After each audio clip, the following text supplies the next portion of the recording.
চিনি না ঘন চিনি দেন? না, চিনি। চিনি। কয়দিন আগে কাট তৈরি এগুলো? এটা আমাদের মনে করেন দুই ডাব্বা লাগে, মাত্র এক ডাব্বা বানাইছি প্রায় শেষ দিকে। আচ্ছা, এই পানিটা দেন কোথা থেকে? ড্রেনের পানি? এই যে আপনার সার্কিট এই পাম্পের পানি। তাই নাকি? কিভাবে নিয়ে আসেন আপনি? বর্তমানে বুথ বন্ধ তো, তাই কাটে আনতে পারি না, ওই সার্কিট অফিস থেকে বেশিরভাগ আনি।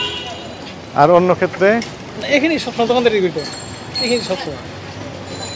তো কেমন যেন ময়লা ময়লা হয়ে গেছে যে? স্যার এটা মশলার কারণে, মশলা দিলে তো কালো দেখা যাবে। কি কি মশলা দিয়েছেন? এই যে বিভিন্ন রকমের গুঁড়াটা তেঁতুলের দিয়েছে, তাই এরকম। কিন্তু কে তো পেটের সমস্যা হবে, তাহলে দায়িত্ব কে নেবে? আমাদের মাকসুদ স্যার কোথায় গেলেন? আপনি বলেন, আমি তো বুঝতে পারতেছি না এগুলো উনি কিভাবে কি করছেন।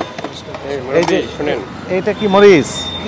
মরিচের ভিতর দেখেন তো কি কি যেন রং দেওয়া আছে এবং কি দেওয়া আছে এগুলো? শুকনো মরিচ স্যার, এটা শুকনো মরিচের গুঁড়ো। শুনেন মুরব্বি, এগুলো আপনি করতে পারবেন, যদিও করেন কিন্তু আপনাকে সেখানে স্বাস্থ্যকরভাবে করতে হবে। এই যে ভিতরে দেখেন কি অবস্থা, যে ময়লার স্তূপ। থামেন শুনেন, এই যে এগুলো ময়লা পড়েছে না ভিতরে, এটা ভিতরের কোনো বাইরের না, এটা ভিতরের অংশ, ভিতরের অংশ।